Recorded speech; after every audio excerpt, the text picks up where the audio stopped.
Yadav sir आप mic on कीजिए।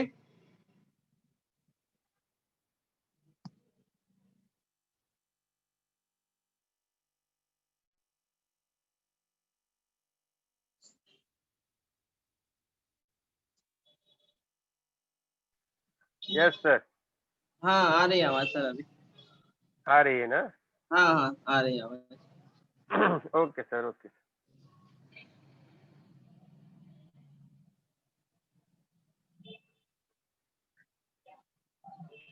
Lecture start करें सर? हाँ सर, 1-2 मिनट रुक लेते हैं, कुछ बच्चे जुड़ रहे हैं समझ में। हाँ अच्छा अच्छा ठीक है। जी। हाँ, 1-2 मिनट मैं बोलता हूँ आपको सर। ओके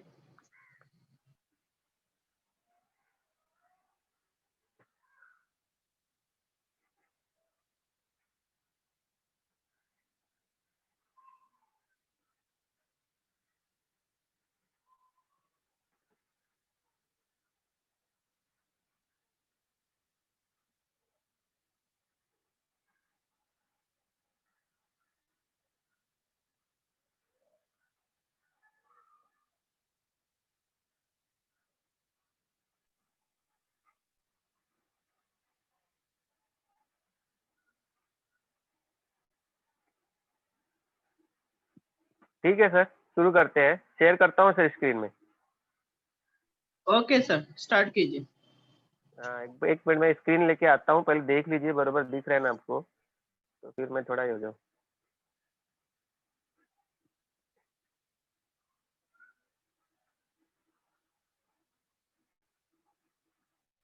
एक मिनट सर।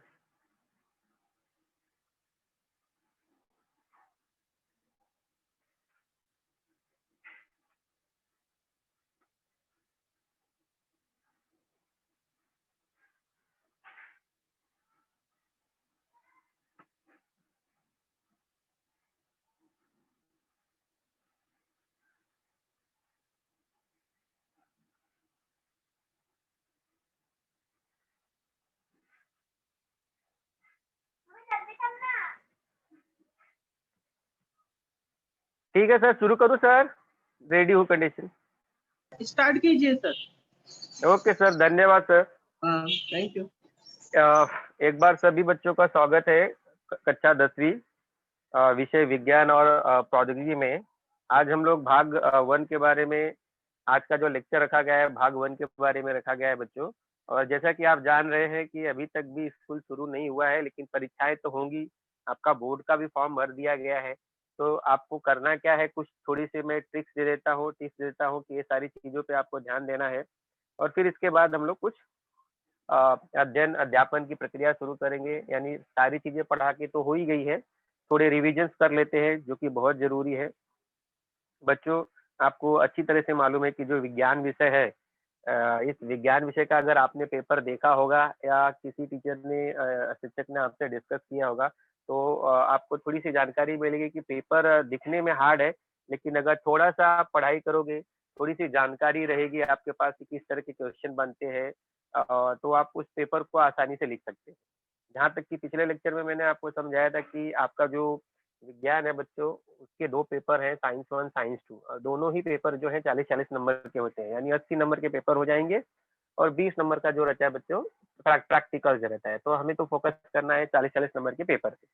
तो आज का जो हमारा साइंस 1 का भाग है, साइंस 1 का जो विषय है, उसके अंतर्गत हम लोग कुछ संख्यात्मक प्रश्नों के बारे में जानकारी प्राप्त करने वाले। संख्यात्मक प्रश्न क्या होते हैं बच्चे? न्यूमेरिकल जिसको बोलते हैं, सवालें जिसको बोलते हैं। विज्ञान के कुछ ऐसे चैप्टर हैं जिनमें सवालें पूछी जाती हैं, क्वेश्चन आते हैं। वो सारी चीजों को आप लोग को क्या करना है, ध्यान देना है अच्छी तरह से। और अगर आप संख्यात्मक प्रश्न बच्चों कर लेते हो तो समझ जाइए कि 4 से लेके 5 नंबर आप आसानी से प्राप्त कर सकते हो। और हमें मालूम है, आपको भी मालूम है कि आपका जो साइंस का 40 नंबर का पेपर होता है, उसमें से आपको सिर्फ 14 नंबर ही लाने रहते हैं। सिर्फ 14 मार्क्स ही लाने रहते हैं पासिंग होने के लिए। तो ये चीजें हम आसानी से कर सकते हैं। पिछले लेक्चर में भी मैंने आपको समझाया था कि आपका जो पेपर होता है उसका स्वरूप कैसा होता है। क्वेश्चन नंबर 1 में ए बी होता है 5-5 नंबर का। क्वेश्चन नंबर 2 में 2A 2B होता है, वो भी 5-5 नंबर का होता है। फिर क्वेश्चन नंबर 3 होता है और क्वेश्चन नंबर 4 होता है। तो ये पेपर का स्वरूप आपको डिस्कस कर दिया गया है और आपके आने वाले शिक्षक भी आपको पेपर का स्वरूप डिस्कस करने वाले हैं। तो आप धीरे-धीरे इसके बारे में अवगत होते जाओगे, लेकिन फिलहाल आपको क्या ध्यान में रखना है कि हमें किस तरह से तैयारी करनी है। बच्चों, अभी एक आज की जो सिचुएशन आई है, उस सिचुएशन में हमें क्या करना है, किस तरह की तैयारी करनी है, क्योंकि पढ़ाई जो हुई है वो तो खत्म हो चुकी है। लेकिन जो रिवीजन होता है, जो जैसे कि स्कूल चालू होता था तो हम बच्चों का रिवीजन लेते थे, उन्हें पेपर प्रैक्टिस करवाते थे, उन्हें चैप्टर के इम्पोर्टेंट चीजें बताते थे। तो वो सारी चीजें मिसिंग है क्योंकि स्कूल अच्छी तरह से चालू नहीं। फिर भी ऑनलाइन की जो अध्ययन अध्यापन प्रक्रिया है वो अच्छी तरह से चल रही है, तो हम ज्यादा से ज्यादा क्या करेंगे, ऑनलाइन की जो अध्ययन अध्यापन प्रक्रिया है उसमें से जितना भी फायदा हो सकता है उतना फायदा लेने की कोशिश करेंगे। ठीक है। तो आज मैं कुछ चैप्टर जो है चैप्टर 6 से 10 के बीच में जो भी कुछ इंपॉर्टेंट न्यूमेरिकल्स है, संख्यात्मक प्रश्न है, उसके बारे में मैं आपको जानकारी देने वाला हूँ। ध्यान में रखो बच्चों की चैप्टर नंबर 1 से लेके 5 के बीच में भी कुछ चैप्टर में संख्यात्मक प्रश्न है, लेकिन यहाँ पे हम बात करेंगे चैप्टर नंबर 6 से 10 के बीच। तो इसके अंतर्गत जो भी संख्यात्मक प्रश्न रहेंगे हम उनकी जानकारी प्राप्त करेंगे, देखेंगे कि कैसे हम हल कर सकते हैं। देखिए, साइंस के कुछ क्वेश्चन आसान भी होते हैं, कुछ क्वेश्चन टफ भी होते हैं, तो हम कोशिश करेंगे कम से कम जो आसान क्वेश्चन है उनको तो अच्छे से कर ले। देखिए, अभी हमारा जो आज का जो बेसिक चैप्टर है, जो चैप्टर नंबर 6 होता है, उसको हम लोग बोलते हैं प्रकाश का अपवर्तन। तो ये चैप्टर बहुत ही इंपॉर्टेंट है। ये चैप्टर क्या है, बहुत ही इंपॉर्टेंट है। इस चैप्टर से आपको सवालें जरूर मिलेंगी और ये चैप्टर की सवालें जो होती है बहुत छोटी है। अगर आप इस चैप्टर की सवालें कर लेते हैं तो समझ जाइए कि आप 2 नंबर आसानी से प्राप्त कर लेंगे। कम से कम अगर सवाल आती है तो 2 नंबर से 2 नंबर से कम तो नहीं आएगी, एक सवाल 2 नंबर के लिए पूछी जा सकती है। तो हमें प्रकाश का अपवर्तन जो चैप्टर है बच्चों, सवाल के हिसाब से भी, और ध्यान रखिएगा कि ये जो चैप्टर है बच्चों, ये जो चैप्टर है आपका सवाल के हिसाब से तो इम्पोर्टेंट है ही, लेकिन आपको ये भी ध्यान में रखना है कि ये जो चैप्टर है आपको थियरी के हिसाब से भी इम्पोर्टेंट है। अब थियरी बोले तो क्या, थियरी का मतलब ये है बच्चों कि इस चैप्टर के अंतर्गत बहुत सारे क्वेश्चन पूछे जाते हैं, तो उसको भी आप लोग को क्या करना है, ध्यान देना है। अभी देखिए, जैसे कि क्वेश्चन हम लोग ले लेते हैं, इसका रिवीजन ऑलरेडी बच्चों हो चुका है। ये चैप्टर के सवाले हमने पिछले लेक्चर में लिया है, लेकिन आज हम फिर से एक बार आपको रिवाइज करा देते हैं, क्योंकि बार बार रिवीजन कराने से आपको याद रहेगा। आप उसको ध्यान में रखोगे। जैसे यहाँ पे दिया गया है, यदि पानी का निरपेक्ष अपवर्तनांक 1.36 है, यानी 1.36 है, ठीक है, तो प्रकाश का पानी में वेग कितना होगा। ध्यान रखिए, अभी यदि पानी का निरपेक्ष अपवर्तनांक, यानी जिसको हम रिफ्रैक्टिव इंडेक्स बोलते हैं, रिफ्रैक्टिव इंडेक्स हमेशा क्या है, माध्यम का अपवर्तनांक होता है, यानी कोई भी प्रकाश की किरण किसी माध्यम में जाने के बाद अभिलंब से कितनी झुकती है, उसके संदर्भ में हम लोग क्या है, निरपेक्ष अपवर्तनांक निकालते हैं। तो यहाँ निरपेक्ष अपवर्तनांक कितना है, निरपेक्ष अपवर्तनांक है 1.36, ठीक है। तो अब हमें क्या कहना है, हमें प्रकाश का पानी में क्या निकालना है, वेग निकालना है। अब समझ जाइए, आपका पानी है, ठीक है, ये पानी है। अब क्या कर रही है, प्रकाश की किरण आ रही है, प्रकाश की किरण आने के बाद पानी में थोड़ी सी झुकेगी, ठीक है। अब झुकने का कारण क्या है कि आपको मालूम है कि ये जो ऊपर वाला माध्यम, ये माध्यम 1 होता है और ये माध्यम 2 होता है। माध्यम 1 क्या था, माध्यम 1 था हवा, ठीक है। हवा में प्रकाश का वेग कुछ और होता है, और पानी में आने के बाद प्रकाश का वेग कुछ और हो जाएगा, क्योंकि पानी जो होता है सघन होता है, उसके कण जो रहते हैं नजदीक नजदीक होते हैं, इसलिए प्रकाश की किरण को वहां पे क्या करना पड़ेगा, झुकना पड़ेगा, ठीक है। तो वेग में तो कमी आएगी। अगर आपको कहा जाए कि आप रोड पे दौड़िए और वही कहा जाए कि आपको पानी में दौड़ने के लिए, तो आपको अच्छे से मालूम है कि रोड पे तो आप आसानी से दौड़ लोगे, लेकिन पानी में दौड़ने के लिए क्या करना पड़ेगा बच्चों, पानी में दौड़ने के लिए आपको थोड़ा फोर्स लगाना पड़ेगा, बल लगाना पड़ेगा, ठीक है। तो यहाँ पे एक डेटा दिया है, प्रकाश का निर्वात में वेग, वैक्यूम जिसको बोलते हैं, प्रकाश का जो निर्वात में वेग है, मतलब जहाँ पे एयर नहीं है, वैक्यूम मतलब जहाँ पे एयर नहीं है, वहां पे क्या दिया है, 3 × 10⁸ मीटर प्रति सेकेंड दिया है। ये प्रकाश का निर्वात में वेग दिया गया है, ठीक है। अब हमें क्या करना है, अब इसके बाद हमें जानकारी के हिसाब से अब सूत्र लगाना है, लेकिन पहले आप क्या कीजिए, दत्त लिखिए। देखिए बच्चों, आपको एक चीज मैं बता दूं कि सवाल आप हल कर पा रहे हैं या नहीं कर पा रहे, वो तो दूसरी बात है, लेकिन एक काम तो आप आसानी से कर सकते हो कि सवाल को प्रैक्टिस करके उसमें क्या दिया गया है वो तो आप लिख सकते हो, क्योंकि वो सवाल में ही दिया गया होता है। अब जैसे निरपेक्ष अपवर्तनांक है, ठीक है, अगर सवाल बार बार प्रैक्टिस करते हो तो आपको पता चल जाएगा कि निरपेक्ष अपवर्तनांक को हम लोग n से दिखाते हैं, या इसको न्यू भी बोलते हैं। क्या बोलते हैं? न्यू बोलते हैं। ठीक है, इसको n के जैसा दिखता है। तो निरपेक्ष अपवर्तनांक आपका कितना हो गया? 1.3। ये तो आप लिख सकते हो। प्लस एक चीज और लिखिए कि जो प्रकाश का वेग दिया गया है, यानी v1, प्रकाश का जो वेग दिया है v1 कितना दिया है? 3 गुणे 10⁸ मीटर प्रति सेकंड दिया है। ठीक है, तो ये निर्वात में वेग दिया गया है। तो दो चीज जानकारी दी गई है, दो जानकारी आपने लिख दिया। अब आपको मालूम है, आपने प्रैक्टिस किया है, तो आपको मालूम है कि सूत्र तो यही लगेगा, क्योंकि यहाँ पे जो प्रकाश है उसके वेग के संदर्भ में प्रश्न पूछा गया है। वेग के संदर्भ में। अब वेग के संदर्भ में मतलब क्या है बच्चों? आपको अच्छे से मालूम है, अच्छे से समझ रहे हो कि जैसे कि ये पानी का माध्यम है और ये आपका हवा माध्यम है। ठीक है, तो हवा वाले माध्यम में हम उसके वेग को v1 लेते हैं, और पानी वाले माध्यम में उसके वेग को क्या लेते हैं? v2 ले लेते हैं। तो यहाँ पे आपने दो वेग के बारे में जानकारी प्राप्त की। ठीक है, दो वेग के बारे में आपको अच्छे से समझ में आया। तो आपने क्या किया? आपको क्या करना है? आपको सूत्र लगा देना है। देखिए, आपको क्या करना है? सूत्र लगा देना है। अब यहाँ पे इतना तो आप कर सकते हो, सूत्र लगा सकते हो। चलिए, सूत्र आपने लगा दिया, तो इतना और काम कर सकते हो कि n की जगह पे क्या है बच्चों? n की जगह पे है आपका 1.36। n की जगह पे क्या है आपका? 1.36। और v1 क्या है? प्रकाश का वेग हवा में, निर्वात में वेग कितना है? तो 3 गुणे 10⁸। ठीक है, अच्छा, आपको क्या पूछा गया है? जरा उस क्वेश्चन की तरह जरा ध्यान दीजिए। यहाँ पे आपको पूछा गया था प्रकाश का पानी में वेग निकालना है। मतलब क्या था मालूम है आपको? v2 बराबर क्वेश्चन मार्क लिखना था। v2 मतलब प्रकाश का पानी में वेग। तो v2 आपको ढूंढना है, तो आपको v1 पता है, आपको n पता है, आपको v2 ढूंढना है, तो आपने सूत्र लगा दिया। अब इतना लगाने के बाद बच्चों, इतना तो आप काम आसानी से कर सकते हो। तो अगर आपकी सवाल 2 नंबर की है, तो 1 नंबर तो आराम से आपको मिल जाएगा, अगर आप यहाँ तक पहुंच जाते हो। क्योंकि इसके बाद के आगे का काम है कैलकुलेशन वाला, हल करने वाला। तो आप आसानी से इसको क्या कर सकते हो? हल कर सकते हो। ठीक है, और अगर हल भी नहीं कर सकते हो, तो अभी 2 नंबर में से 1 नंबर तो एग्जामिनर को देना पड़ेगा। क्यों देना पड़ेगा? उसका रीजन बता रहा हूँ। सबसे पहले आपने क्या मेहनत की? आपने दत्त लिखा, सवाल से फिल्टर किया क्या क्या जरूरी है। फिर आपने सबसे बड़ा काम किया, सूत्र लिख दिया। फिर उससे आगे आपने क्या किया? वहां पे मान भर दिए। ठीक है, तो इतने पे तो आपको आधा आधा, मतलब दत्त लिखने पे आधा नंबर, एक मिनट, दत्त लिखने पे आधा नंबर और बाद में सूत्र और मान भरने पे आधा नंबर। तो 2 नंबर में से बच्चों 1 नंबर आप आसानी से प्राप्त कर सकते हो, अगर आपका कैलकुलेशन नहीं सही जा रहा है। ठीक है, अब कैलकुलेशन में करना क्या है बच्चों? अब तिर्यक गुणा कर दीजिए। तिर्यक गुणा मतलब क्या? ये जो v2 है यहाँ पे आएगा और 1.36 नीचे जाएगा। ठीक है, तो v2 कहाँ पे जाएगा? 1.36 की जगह 1.36 नीचे आ जाएगा। ये तो आपको आसान सा गणित मालूम ही है कैसे किया जाता है।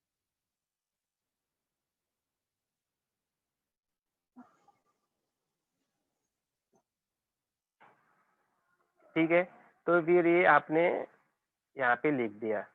इसके बाद क्या करना है बच्चों? इसके बाद आपको, ठीक है, देखिए, तो आपको क्या करना है? अब 3 गुणे 10⁸ है, इसमें आपको भाग देना है 1.36। ठीक है, तो भाग देने के लिए भी बच्चों आपको अच्छी तरह से बार बार बताया जाता है कि जब भी दशमलव की भाग होती है ना, तभी दशमलव निकालने के लिए आप 10 से, 100 से या 1000 से गुणा करने का। अभी 10⁸ है, तो ये तो ऐसे ही रखोगे। ठीक है, मैं एक कैलकुलेशन आपको बता देता हूँ, बाकी मैं फटाफट बताऊंगा आपको। थोड़ा इसमें मेहनत करनी पड़ेगी आपको। और ये सब कैलकुलेशन बहुत नए नहीं है बच्चों, आप 7th 8th 9th में भी ऐसे छोटे मोटे भाग दे के आए हो, लेकिन प्रैक्टिस नहीं करते हो इसलिए आप भूल जाते हो।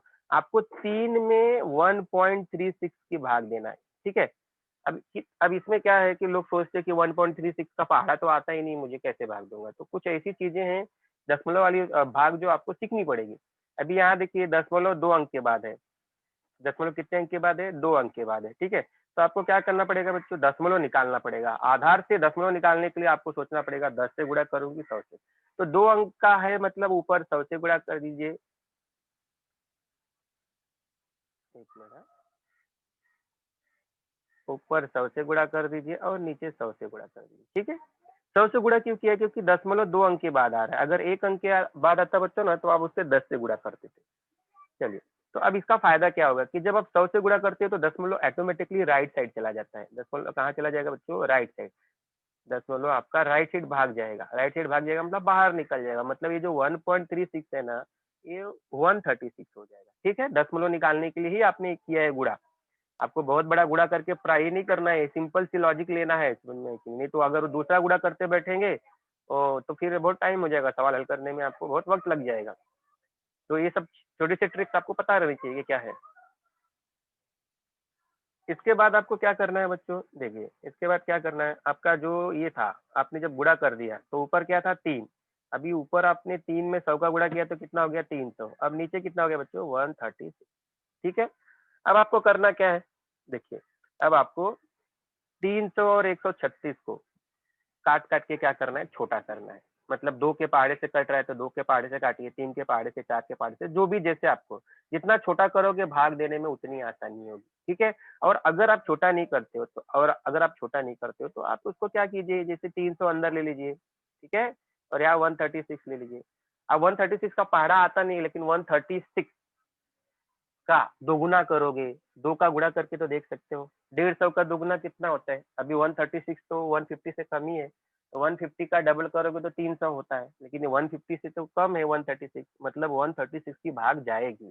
कितनी बार भाग जाएगी, 2 बार जाएगी। मैं पूरा भाग हल करके नहीं बताऊंगा बच्चों, टाइम लग जाएगा। ठीक है, तो 2 का गुणा करके जो आएगा यहाँ लिख दीजिए, फिर भाग अगर नहीं जाता है तो यहाँ दशमलव बढ़ाइए, दशमलव बढ़ाने की वजह से आपको जीरो बढ़ाने का मौका मिल जाता है। ठीक है, तो कहने का मतलब है आपको भाग प्रक्रिया संपन्न करके आपको आंसर कितना मिलता है, देखो 2 आया है ना, 2.21 गुणे 10 घाते 8 मीटर प्रति। तो आपका क्वेश्चन क्या था बच्चों, देखिए आपका क्वेश्चन ये था, आपका क्वेश्चन क्या था बताइए, आपका क्वेश्चन था कि आपको ज्ञात करना था कि प्रकाश में पानी का वेग कितना होगा, प्रकाश में पानी का वेग कितना होगा। तो आपको आखिरी में उत्तर लिखना है। बच्चे क्या करते हैं, V1 निकाल के छोड़ दे, V2 निकाल के छोड़ देते हैं। ठीक है, अब V2 क्या है जरा बताइए ना, V2 आपका क्या है, प्रकाश का पानी में वेग बराबर, आपको ऐसे आंसर में लिखना है, तब जाके आपकी सवाल क्या होगी, कंप्लीट हो जाए। ठीक है, चलिए अभी इसी से संबंधित एक और सवाल हम लोग देख लेते हैं। देखिए, यदि एक माध्यम से, ध्यान दीजिए, यदि एक माध्यम से 1.5 यानी 1.5 गुणे 10 घाते 8 मीटर पर सेकेंड के वेग से जाने वाला प्रकाश दूसरे माध्यम में जाने पर उसका वेग, अब देखिए वेग कम हो जा रहा है, 0.75 हो जा रहा है। बड़ी इंटरेस्टिंग बात है, जब प्रकाश एक माध्यम से दूसरे माध्यम में जा रहा है तो उसका वेग कम कैसे पता चला, कम हो गया, देखिए 1.5 है, 1.5 है, और ये 0.75 है, कम हो गया है ना वेग, हो जाता है। तो दूसरे माध्यम का पहले माध्यम के सापेक्ष अपवर्तनांक कितना होगा, देखिए इंटरेस्टिंग चीज है। अब इस सवाल में सिर्फ 2 ही चीज दी गई है, अब जो बच्चा समझ गया कि 2 चीज कौन सी दी गई है तो वो सवाल लिख लेगा, और क्या ज्ञात करना है वो पता कर लेगा, तो उसको भी काम आसान हो जाएगा। देखिए सबसे पहले हमें क्या करना है, ये टेक्स्ट बुक की हल की गई प्रश्न है बच्चे, ये जो टेक्स्ट बुक में है, किताब में हल किया गया प्रश्न है। अभी इस प्रश्न में अगर हम लोग बार बार प्रैक्टिस करेंगे तो आप देखेंगे तो बहुत बड़ा सवाल नहीं है। आप जो एक माध्यम की बात किए, तो जो पहला माध्यम आता है बच्चों, उसमें वेग को हम लोग V1 से दिखाते हैं, किससे दिखाते हैं, V1 से। तो आपका V1 कितना हो जाएगा 1.5, ठीक है, ये कितना हो जाएगा 1.5 गुणे 10 घाते 8 मीटर से, ये आपका V1 हो गया। अच्छा, इसके बाद प्रकाश दूसरे माध्यम में जाता है, ठीक है, हमें तो मालूम नहीं, माध्यम पानी भी हो सकता है, दूसरा भी माध्यम हो सकता है। दूसरे माध्यम में उसका वेग जो है उसको हम लोग V2 से दिखाएंगे। चलिए पहला माध्यम V1 हो गया, फिर V2 हो गया। अब आपको ज्ञात क्या करना है, अब इंटरेस्टिंग चीज है, दूसरे माध्यम का पहला सापेक्ष अपवर्तनांक को बच्चों हम n से दिखाते हैं, न्यू भी बोल सकते हैं। ठीक है, न्यू, NU न्यू।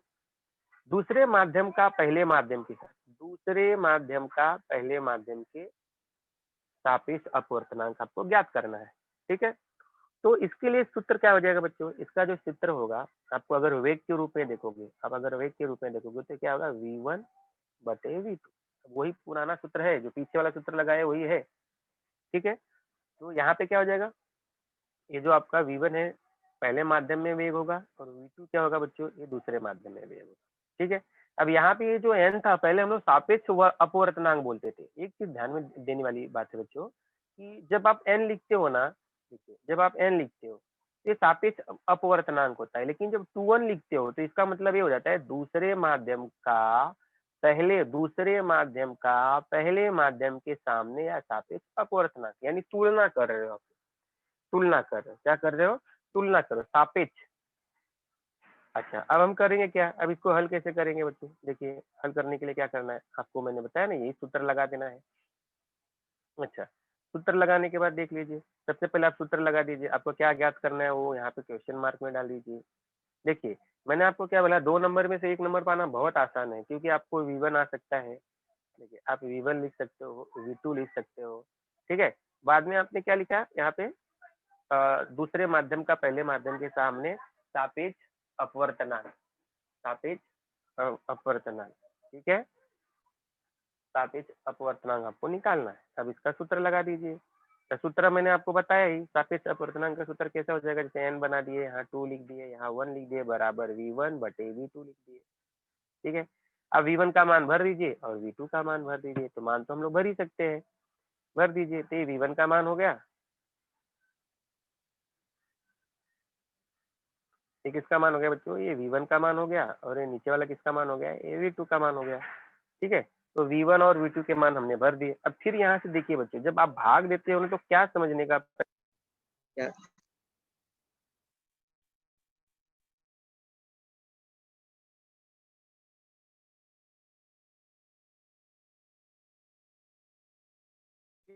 तो ये तो आसानी से कट गया। अब आपके पास बचा क्या बच्चों, 1.5 बचा, और नीचे कितना बचा, 0.7, ठीक है।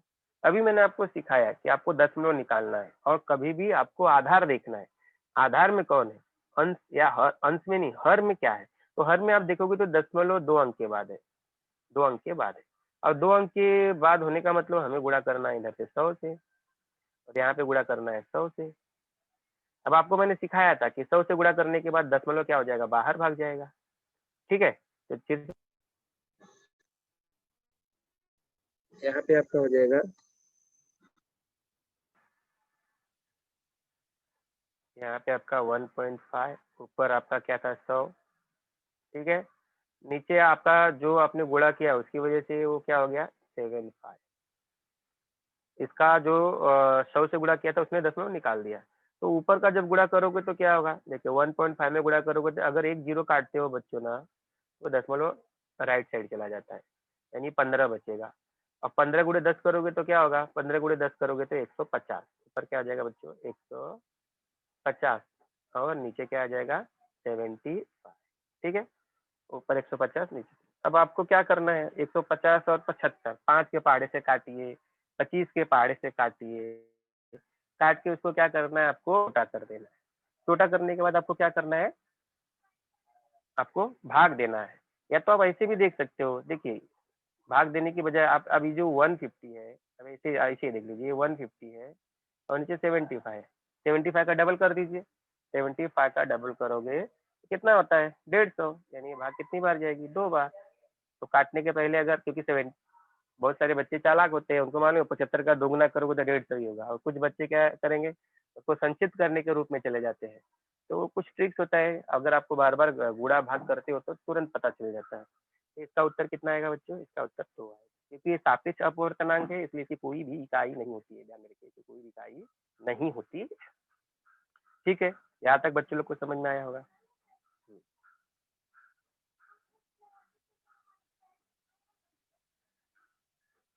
अ, उसी से संबंधित ये सारे क्वेश्चंस भी है, किसी पारदर्शी माध्यम में प्रकाश का वेग इतना है तो उस माध्यम का निरपेक्ष, ये सब भी सवाल जो है बच्चों, ये आसानी सवाल है, तो आप कर सकते हो। ये पीडीएफ में बनाया है मैंने, भाग देके आपको क्या करना है, हल करना है, ठीक है। तो यहाँ पे मैं थोड़े से क्वेश्चन को समझा देता हूँ कि कहना क्या चाह रहे हैं। किसी पारदर्शी माध्यम में प्रकाश का वेग दिया है, तो उस माध्यम का निरपेक्ष अपवर्तनांक निकालना है। तो प्रकाश का वेग उस जो माध्यम है, निरपेक्ष अपवर्तनांक का निकालने का मतलब क्या है, एन बराबर क्या लगाने वाले हो, ई अपॉन वी, या एन बराबर V1 अपॉन V2 भी लिख सकते हो। V1 हो जाएगा प्रकाश का आपका 3 गुणे 10 घात से 8 हो जाएगा, V2 जो हो जाएगा उस माध्यम के लिए, ऐसा भी लिख सकते हो, या आप इस सूत्र से भी हल कर सकते हो, दोनों एक ही प्रकार का सूत्र। बढ़ते हैं हम लोग अगले क्वेश्चन की तरफ। बच्चों जो सिमिलर क्वेश्चन देखिए, एक वैसे एक और सिमिलर क्वेश्चन मैं आपको दिखाता हूँ।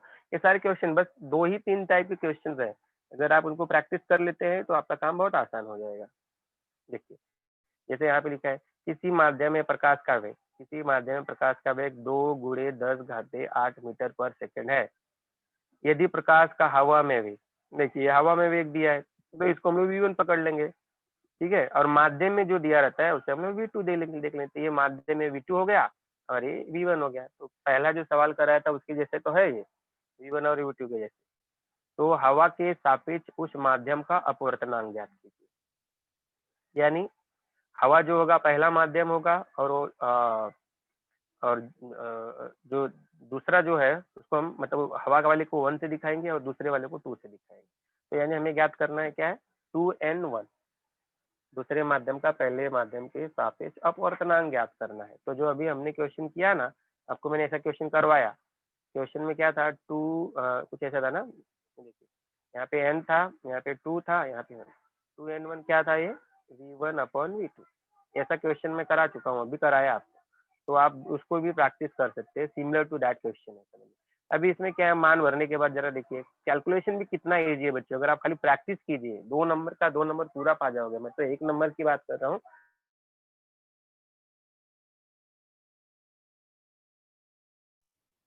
पूरा ही 2 का 2 नंबर। अब इसमें क्या है, मान भरने के बाद ये आपका v1 मान हो गया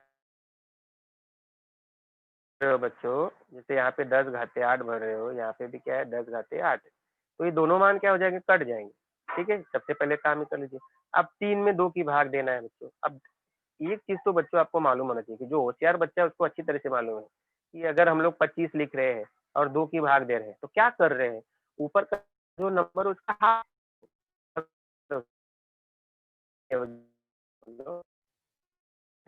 हो गया। तो आपको ये अच्छी तरह से समझ में आना चाहिए कि अगर जब हम 2 से भाग देते हैं तो किसी नंबर का हाफ करते हैं। अब यहाँ पे 3 में 2, 3 में आप 3 अंदर डालिए, 2 की भाग दे रहे हो तो 3 का हाफ ही कर रहे हो। 3 का हाफ मालूम है सबको। 3 का हाफ मतलब कितना, मतलब शॉर्टकट तरीका है कि आप पहले यही सोचिए, भाग देने में समय बर्बाद मत कीजिए। 1.5, ठीक है। अभी आपको 100/2 दिया है, इसका मतलब क्या है, आपको 100 में 2 की भाग ऐसे नहीं देना है, आपको समझ लेना है कि 100 का आधा कर देना है। 100 का आधा कर दीजिए, 50 आएगा। इसी प्रकार 3 का आधा करोगे 1.5 आएगा। 1.5 को क्या लिखते हैं, 1.5। तो यहाँ पे फाइनल जो आंसर रहेगा बच्चों, तो फाइनल आंसर क्या लिखा जाएगा, हवा के सापेक्ष उस माध्यम का अपवर्तनांक 1.5 है। फिर यहाँ एक क्वेश्चन आता है, क्या इसकी इकाई होती है, नहीं। सापेक्ष अपवर्तनांक की कोई भी इकाई नहीं होती है। क्यों नहीं होती है, क्योंकि सापेक्ष अपवर्तनांक में जो v1 था उसकी इकाई क्या थी, मीटर पर सेकेंड, और v2 जो था उसकी भी इकाई क्या थी, मीटर पर सेकेंड। तो दोनों कट गई, समान इकाई होने के कारण वो कट गए एक दूसरे से, इसलिए कोई भी इकाई नहीं बनी। ठीक है, इसी प्रकार एक क्वेश्चन और देख लीजिए, ये भी मैं आपको एक्सप्लेन करा देता हूँ। ये भी उसी के जैसे है।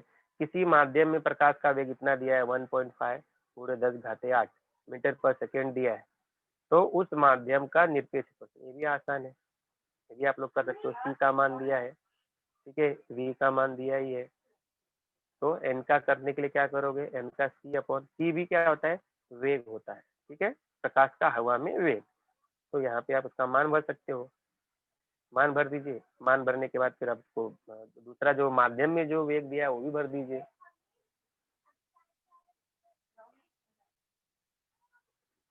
माध्यम में जो वेग है फिर उसका भाग दे दीजिए। अभी आपको क्या करना है, जैसे यहाँ पे भाग देने के लिए 10 घाते 8 10 घाते 8 तो कट जाएगा, 10 घाते 8 10 घाते 8 तो कट जाएगा।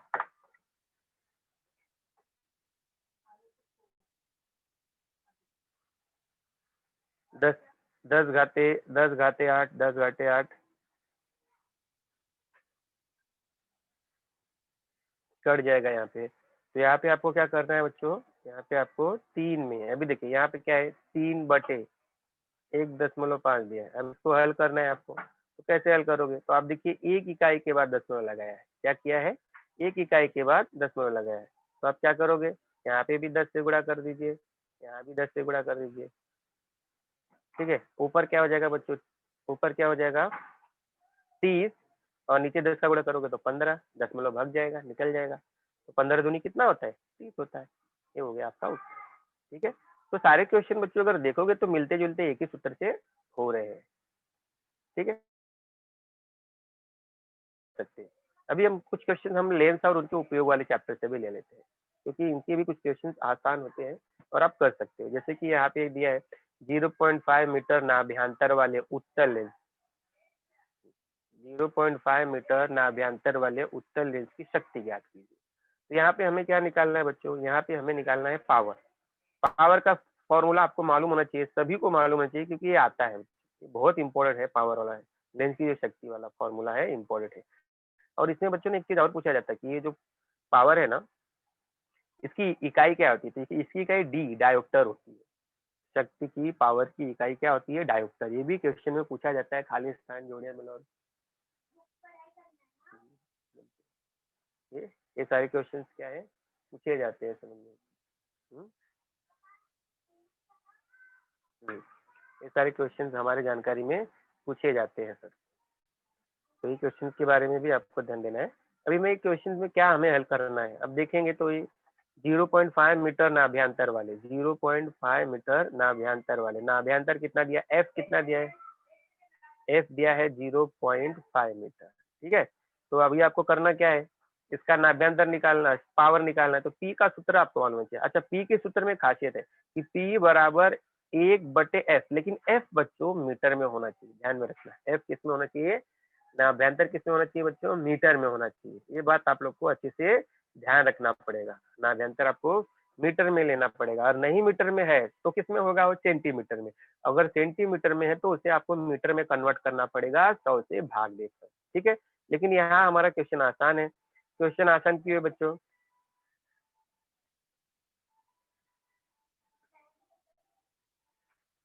P बराबर 1/f, ठीक है।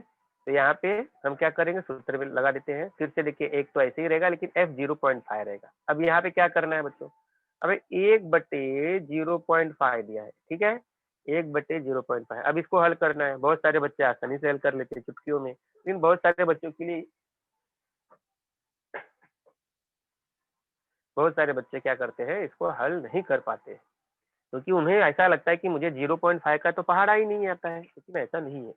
आप ऐसे दशमलव वाले को क्या करते हो, 10 से 100 से गुणा करके दशमलव निकालते हो। तो यहाँ किससे गुणा करोगे, 10 से गुणा करोगे। यहाँ किससे गुणा करोगे बच्चों, 10 से गुणा करोगे। ऊपर कितना होगा, 10 का 1 में गुणा करोगे 10, लेकिन नीचे का तो दशमलव निकल गया, नीचे का दशमलव निकल गया, तो क्या बचेगा, वो 5 बचेगा। क्या बचेगा, वो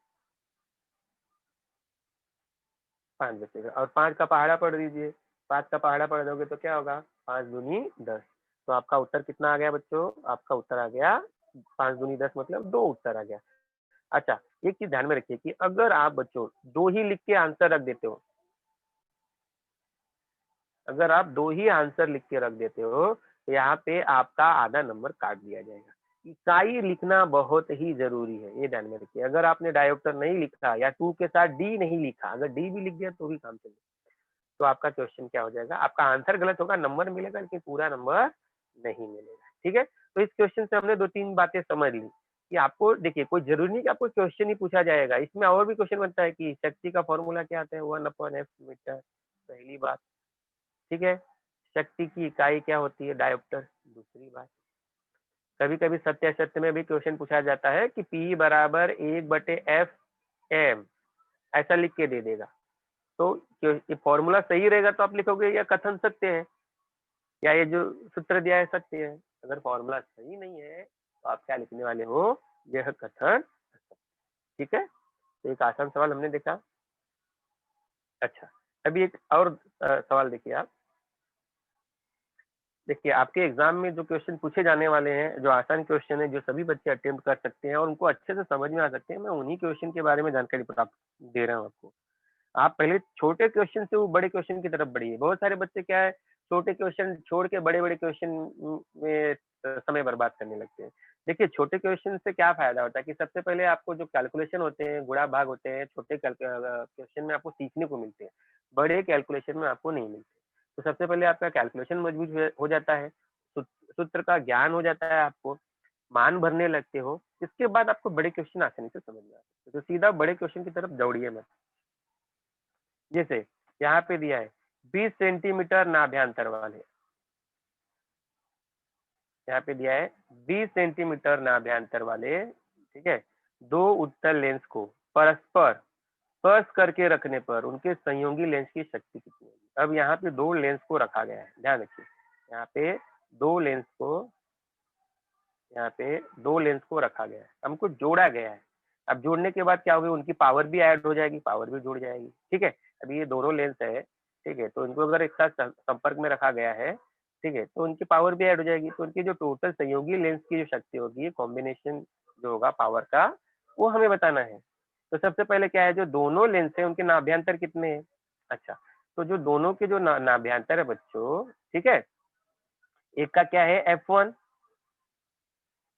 F1 क्या है बच्चों 20 सेंटीमीटर, इसको मीटर में कन्वर्ट कर दीजिए।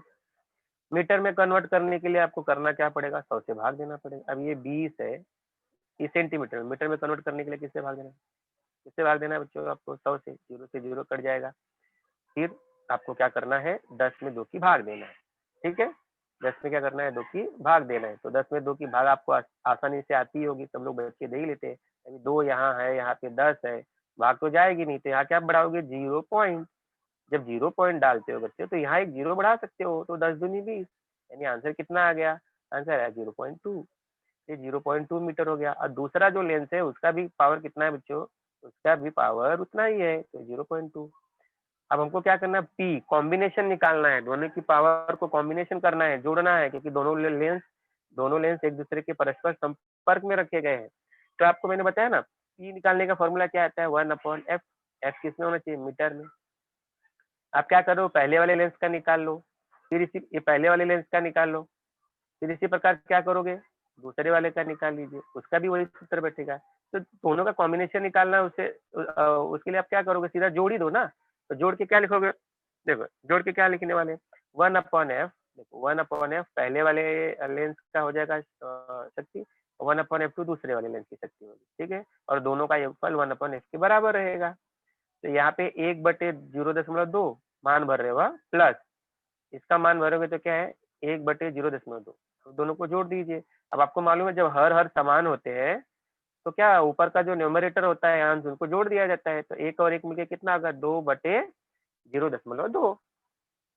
अब आपको अब यहाँ पे क्वेश्चन आता है कि जो 2/0.2 उसको आपको क्या करना है, हल करना है। क्या करना है, हल करना है। अब देखिए 2 से भाग देने पे दोनों को काटने पे क्या हुआ, ये जो 2 है 1 बन गया, और ये 0.2 था वो 0.1 बन गया, ठीक है। तो इसके बाद आपको करना क्या है बच्चों, इसके बाद आपको क्या करना है, देखिए यहाँ से आप f का मान निकाल रहे हो, ध्यान में रखिए, आप किसका मान निकाल रहे हो, f का मान निकाल। आपके सामने क्या बचा, 1/f बराबर 1/0.1 बचा। अब तिरिया गुणा कर दिए, f का गुणा 1 में कर दीजिए, 0 का 1 में कर दीजिए, तो यहाँ पे f का मान कितना आएगा, f का मान आपका आएगा 0.1 मीटर। ये नाभ्यंतर निकला, दोनों लेंस के नाभ्यंतर का योगफल आपने निकाला, ठीक है। तो P का फॉर्मूला क्या होता है, 1/f होता है। भाई आपको शक्ति निकालनी ना कंबाइन करके, तो F तो आपको मिल गया है, F कितना मिल गया है 0.1 मीटर मिला है। तो यहाँ पे क्या करोगे 0.1 लगा दोगे, क्या करोगे 0.1 लगा दोगे। तो P इज इक्वल टू क्या होगा बच्चों, P इज इक्वल टू हो जाएगा 1/f। तो 1/0.1। अब 1/0.1 बहुत सारे बच्चे हल ही नहीं कर पाएंगे, जबकि है बहुत आसान। अब इसको करना क्या है आपको, देख लीजिए 0.1। अब मैंने आपको बताया ना, दशमलव वाले भाग में आपको दशमलव निकालने का प्रयत्न करना चाहिए। अब यहाँ एक अंक के बाद दशमलव है, राइट साइड से एक अंक के बाद दशमलव, राइट साइड दाहिने तरफ से, तो मैं यहाँ 10 से गुणा कर दूंगा, यहाँ किससे गुणा कर दूंगा बच्चों, 10 से गुणा कर दूंगा। ऊपर कितना आएगा 10 एकम 10, लेकिन नीचे का दशमलव भाग जाएगा, बाहर हो जाएगा। तो जब बाहर हो जाएगा तो 0 1 का मतलब 1 ही होता है, और 10 में 1 की भाग दोगे बच्चों तो 10 ही आएगा। किसी भी संख्या में 1 से भाग देने पे वही संख्या आती है। तो यहाँ पे आपका पावर कितना है बच्चों, पावर आपका आएगा, और कितना आएगा 10, ठीक है। अच्छा मैंने आपको क्या बताया, आपको एक गलती नहीं करनी है, वो गलती क्या नहीं करनी है, अगर आपने 10 ही लिख दिया और उसके सामने डायोप्टर नहीं लिखा या डी नहीं लगाया, तो आपके सवाल में आधा नंबर एग्जामिनर काट लेगा। तो क्या करना है बच्चों, इन चीजों का भी आपको क्या करना है, ध्यान देना है। और ये सवाल आपको अच्छी तरह से आप क्या कर सकते हो, कर सकते हो। लेकिन बच्चों इसके लिए आपको क्या करना पड़ेगा, इसके लिए आपको प्रैक्टिस करनी पड़ेगी, ठीक है। तो एक आखिरी सवाल ले लेते हैं हम लोग, ये भी लेंस के से ही है। यदि किसी उत्तल लेंस की शक्ति, उत्तल लेंस की पावर P दी है, 2.5 डी दिया है, डायोप्टर, डी का मतलब डायोप्टर, तो उस लेंस का नाभ्यंतर ज्ञात कीजिए। देखो कितना आसान सवाल है, कर सकते हो। ठीक है, तो आपको क्या करना है, उसी क्वेश्चन को दूसरे तरीके से लिखा है, अथवा यदि यदि किसी उपचारात्मक लेंस की शक्ति उत्तल लेंस 2.5 डी है, ध्यान में रखिए उत्तल लेंस की जो पावर होती है प्लस पॉजिटिव लिखा जाता है, तो उसका नाभ्यंतर कितना होगा। नाभ्यंतर मतलब क्या होता है, एफ निकालना है बच्चों, क्या निकालना है आपको, एफ निकालना है। ठीक है, तो हम क्या करेंगे, देखिए पी का सूत्र लगाएंगे 1/f। ध्यान में रखना एफ मीटर में होना चाहिए, एफ उत्तर मीटर में ही आएगा, लेकिन अगर पावर डी में दिया है तो यहाँ क्या करोगे आप, एफ को इधर भेजोगे, पावर को इधर लाओगे, तो ये क्या हो जाएगा, एफ निकालना है ना आपको, तो एफ क्या हो जाएगा, एफ बराबर 1/पी हो जाएगा। ठीक है, दोनों ने अपनी जगह को चेंज कर दिया, आप पी का मान भर दीजिए, तो पी का मान भरोगे बच्चों तो 1/, कितना होगा, पी का मान कितना है 2.5, 2.5 है। ठीक है, अब यहाँ फिर से दशमलव वाली भाग की बात आ गई, तो अभी 1/2.5 दिया है, तो यहाँ पे भी 10 से गुणा कीजिए बच्चों, यहाँ पे भी 10 से गुणा कर दीजिए, ऊपर 10 आएगा, नीचे 25 आएगा। ठीक है, क्योंकि 25 वाला 25 का जो दशमलव यानी पॉइंट जो है वो बाहर राइट साइड निकल जाएगा। अब आपको क्या करना है, 10 और 25 को संक्षिप्त करना है, 5 के पहाड़े से 5 दूनी 10 और नीचे 5 बचे 25, ऊपर 2 बचेगा, नीचे 5 बचेगा। तो इसी प्रकार उसको दशमलव वाले भाग से बढ़ाओगे, जो मैंने आपको पिछले वाले सवाल में बताया, तो आपको कितना उत्तर मिलने वाला है, दशमलव वाले भाग से बढ़ाओगे तो आपको 0.4 मीटर, 0.4 मीटर आंसर मिलेगा। और अगर इसी 0.4 को अगर आपने सेंटीमीटर में लेने की कोशिश की तो आपको गुणा करना पड़ेगा 100 से। 100 से गुणा करोगे क्योंकि 1 मीटर में कितने सेंटीमीटर होते हैं, 100 सेंटीमीटर, तो आपको उत्तर आएगा 40 सेंटीमीटर। तो लेंस का नाभ्यंतर कितना हो जाएगा बच्चों, लेंस का नाभ्यंतर हो जाएगा 40 सेंटीमीटर। ठीक है, तो आज के लेक्चर में हमने अच्छे अच्छे क्वेश्चंस देखे और आपको मालूम होगा कि ये सारे क्वेश्चन बोर्ड में आपको आ सकते हैं। तो किसी भी बच्चे को अगर कोई डाउट है तो आप पूछ सकते हैं। आने वाले सेशन में और क्वेश्चन हम लोग करने वाले हैं, ये सेशन ऑनलाइन सेशन अभी चालू है, आपका रिवीजन सेशन चालू है, और भी क्वेश्चन हम लोग करवाएंगे, जैसे जैसे टाइम मिलते जाएगा लेक्चर होते जाएंगे, आपके स्कूल के सर भी करवाने वाले हैं और हम लोग भी करवाने वाले हैं। बस आपको क्या करना है, उस सवालों को प्रैक्टिस करना है, जो हमने ट्रिक्स बताई है कि आपको क्या करना है, उस सवालों को बार बार लिखना है और अच्छे से। हाँ बोलिए बेटा। सर ये फर्स्ट वाले क्वेश्चन में लास्ट वाला जो दशमलव वाला भाग दिया आपने, तो लास्ट वाला स्टेप मुझे समझ में नहीं आया। ये वाला फर्स्ट वाला क्वेश्चन, हाँ ये भाग, ये जो आप भाग बोले ये वाला भाग आपको नहीं समझ में आया, ये वाला भाग, हाँ यही वाला, इसमें इतना आपको समझ में आया, 10 घाते 8, जो 10 घाते 8 है उसको तो हाँ अलग ही सर, रखना है उसमें। हाँ तो 3/, कितना है बच्चों, 1.36। ठीक है, अभी आपको क्या करना है, इसमें 100 का गुणा करना पड़ेगा, क्योंकि राइट साइड से दशमलव 2 अंक के बाद है, तो यहाँ 100 लिख दीजिए और यहाँ 100 लिख दीजिए। 136 ठीक है, तो हो ऊपर जाएगा। ऊपर कितना हो गया, 300 हो जाएगा, लेकिन नीचे 136 होगा, उसका दशमलव चला गया है। इसके बाद उसको काटना है बच्चों, समझ में आया, ये देखो ऊपर कितना है 300 आया और नीचे कितना है 136 आया। इसको आप संक्षिप्त करके भी भाग दे सकते हो, संक्षिप्त का मतलब 2 के पहाड़े से दोनों को काटिए। आप जब काटते हो ना तो एक ध्यान में रखना, एक ही पहाड़े से कटेगा तो ही काटने का, कोई कोई बच्चे क्या करते हैं मालूम है, ऊपर वाले को किसी और पहाड़े से काटते हैं, नीचे वाले को और, वो गलत है, ये बात ध्यान में रखिए, गलत। और अगर आपको पहाड़ा नहीं याद है तो इतना तो मालूम है कि 136 गुणे 2 करूंगा तो 136 का डबल कितना होगा वो मालूम हो जाएगा। ठीक है, हाँ तो 136 का डबल करोगे तो आपका 300 से कम ही होगा, मतलब हाँ 2 बार ही भाग जाएगा, समझ में। ठीक है, और किसी को कुछ पूछना है,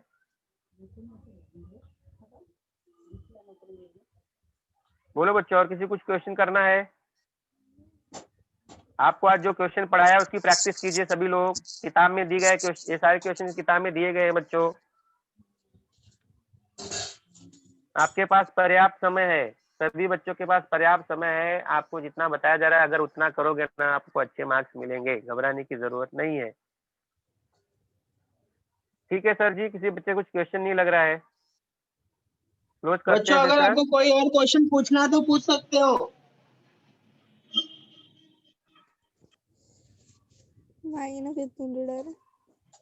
आपको आपको आज के सवाल में सबसे इम्पोर्टेंट बात बताऊं क्या सीखना है आपको, आज के जितने भी क्वेश्चन बताए ना उसमें क्वेश्चन पढ़ के उसमें जो मटेरियल है